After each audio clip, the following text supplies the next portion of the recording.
BJP ने फेंटे चुनावी पत्ते, बड़ी वैश्य समाज की हिस्सेदारी, दलित जाट टीम से हुए बाहर, पसमानदा पर लगाया दाव। नमस्कार, मैं स्वागत करती हूं आपका यूपी न्यूज 24 में। आइए नजर डालते हैं आज की एक खास खबर पर।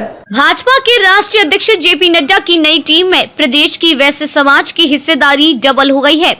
राज्यसभा सदस्य राधा मोहन दास अग्रवाल को राष्ट्रीय महासचिव बनाया गया है। वहीं राजेश अग्रवाल को राष्ट्रीय कोषाध्यक्ष पद पर बरकरार रखा गया है। राष्ट्रीय उपाध्यक्ष बेबी रानी मौर्य और राष्ट्रीय सचिव विनोद सोनकर को टीम में जगह न मिलने से यूपी के 2 दलित नेता टीम से बाहर हो गए हैं। यूपी से जाट समाज को भी प्रतिनिधित्व नहीं मिला है। 2 वैश्य, 1 ब्राह्मण और 2 ठाकुर, 2 पिछड़ों, 1 गुर्जर, 1 कुर्मी और 1 अल्पसंख्यक को प्रतिनिधित्व देकर पार्टी ने सबका साथ, सबका विकास और सबका विश्वास के मंत्र पर अमल किया है।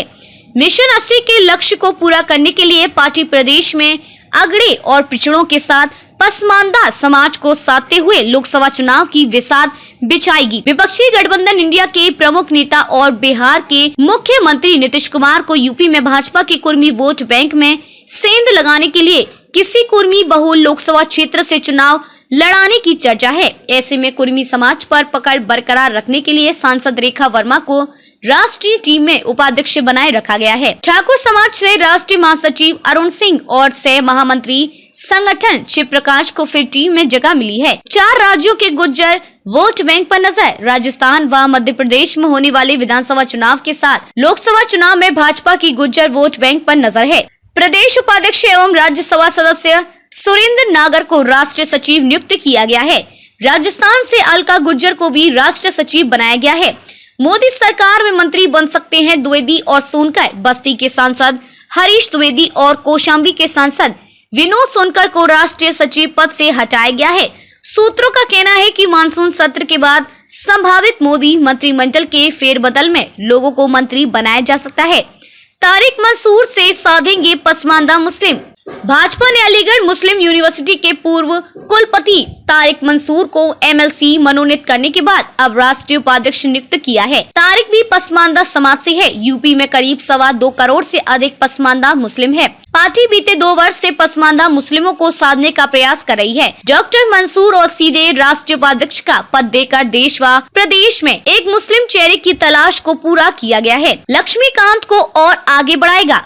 भाजपा ने ब्राह्मण चेहरे के रूप में राज्यसभा सदस्य लक्ष्मीकांत वाजपेयी को और आगे बढ़ाया है। करीब 6 वर्ष तक साइडलाइन रहे लक्ष्मीकांत को 2022 में राज्यसभा का सदस्य बनाया गया। इसके बाद राज्यसभा में मुख्य सचेतक झारखंड प्रभारी, गुजरात विधानसभा चुनाव में जूनागढ़ के प्रभारी की जिम्मेदारी दी गई। अब राष्ट्रीय उपाध्यक्ष जैसा महत्वपूर्ण पद दिया गया है।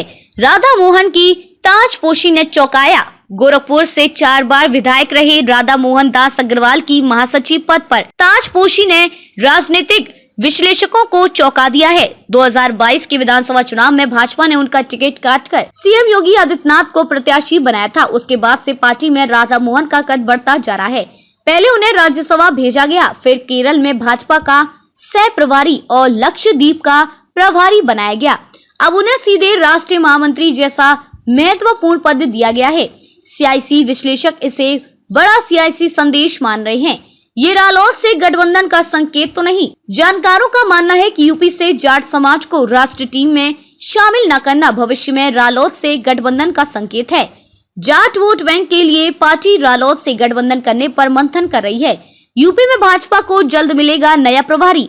यूपी के भाजपा प्रभारी राधा मोहन सिंह को राष्ट्रीय उपाध्यक्ष पद से हटा दिया गया है।